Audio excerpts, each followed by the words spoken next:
When Daniel found her crying in the rain, dressed in a torn bridal gown, clutching nothing but her broken dignity, he never imagined that this too-fat bride, abandoned and sold by her own parents, would one day become the mother his little boy prayed for every night.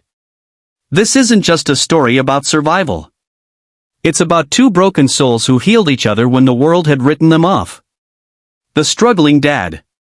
Daniel was only 32, but life had aged him twice that.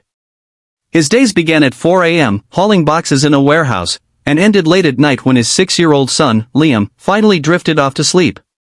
His wife, Emily, had died 3 years earlier from an unexpected illness. The love of his life was gone, and Daniel had been left with nothing but hospital debts, a broken heart, and a little boy who still asked why his mommy never came back. Every day was a struggle balancing work, bills, and single fatherhood. Sometimes he skipped meals just so Liam could eat. Sometimes he worked double shifts and came home too exhausted to play superheroes, even though Liam begged. Still, Daniel never complained. His son's smile was worth every sacrifice. But at night, when he lay awake staring at the ceiling, he felt the crushing weight of loneliness. Liam needed a mother's love, something Daniel couldn't replace, no matter how hard he tried. The bride nobody wanted. On the other side of town, a young woman named Clara sat in her room in silence, still wearing the bridal gown her parents had forced her into. Her family had always told her she was too fat and too plain. No man would ever want her, they said, unless they paid him. And so, on her wedding day, she discovered the awful truth: her parents had sold her to a man twice her age, who only wanted her dowry. When she cried and begged to be spared, her mother whispered cruelly, "You should be grateful anyone even agreed to take you." Humiliated, heartbroken, and terrified, Clara ran away in the middle of the night. She had no money, no shoes, no plan. She only knew she couldn't go back, not to the husband who saw her as property, and not to the parents who had betrayed her. Their unexpected crossing. It was raining hard when Daniel first saw her. He was driving home from a late shift when his headlights caught a figure on the roadside. At first, he thought it was a ghost, the white gown, soaked and muddy, her face pale against the night. He pulled over, rolled down the window, and asked, "Are you okay?" The young woman looked up, tears streaming down her cheeks. "Please," she whispered, "I have nowhere to go." Daniel hesitated. He wasn't the type to bring strangers home, especially not ones in wedding dresses at midnight. But something in her eyes struck him. It wasn't just fear. It was the same kind of emptiness he saw in his own mirror. Against his better judgment, he opened the passenger door. "Get in. You'll catch your death out here." That moment changed both of their lives. A home full of strangers. At first, it was awkward.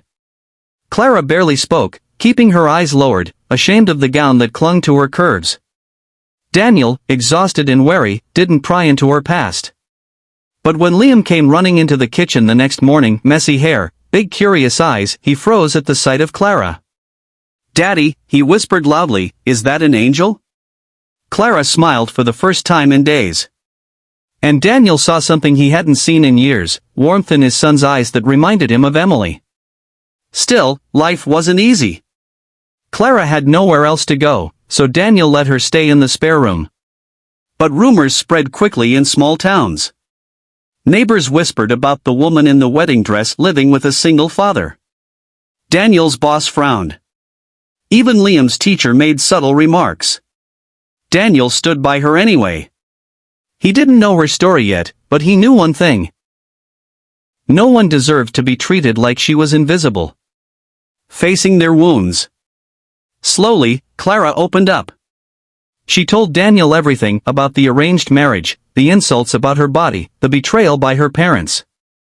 Daniel listened, fists clenched, anger rising at how someone could throw away their own daughter like garbage. But Clara wasn't just broken, she was kind. She cooked meals, helped Liam with homework, and even mended Daniel's torn work shirts. Still, Clara struggled with self-worth. One evening, she found herself crying in front of the bathroom mirror, pulling at the fabric of her gown. "I'm disgusting," she whispered. Daniel overheard her.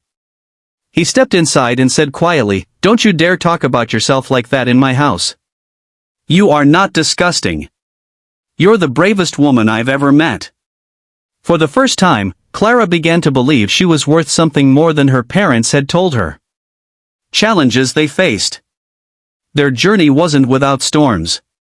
Money. With Clara having no job and Daniel already drowning in debt, finances grew tighter. Some nights, they had to choose between electricity or food. Clara offered to leave so she wouldn't be a burden, but Daniel stopped her. "We face this together." Judgment, people mocked them, calling Clara the fat bride and Daniel the desperate widower. Liam came home from school crying one day because another kid said his new mom was ugly. Clara wanted to run away again, but Daniel knelt beside her and Liam, saying, "We're not defined by their words. We're defined by the love in this house." Fear of the past, Clara's family tried to track her down, threatening to drag her back. The night they showed up at Daniel's door, demanding she return, Daniel stood firm. "She's not property," he said, his voice steady. "She's free. And if you can't see her worth, that's your loss." He shut the door, locking out the ghosts of her past once and for all. Healing and new beginnings. Months passed. Clara found work at a local bakery, where her kindness won customers over. Liam adored her, often slipping and calling her mommy without realizing it. At first, she corrected him. Then one night, he looked up at her with teary eyes and said, "Can I call you that for real? Because I've been asking God for a mommy, and he sent me you." Clara broke down, hugging him tight. Daniel watched, heart swelling, realizing that fate had given him a second chance at love. One evening, after dinner, Daniel nervously pulled out a small box. It wasn't much, just a simple silver ring he'd saved up for. His hands shook as he spoke. "Clara, you weren't the bride your parents wanted you to be. But you've been everything my son and I ever needed. Will you be my wife not because of what you look like, not because of what you bring, but because of who you are?" Clara's tears fell onto his hand as she whispered, "Yes."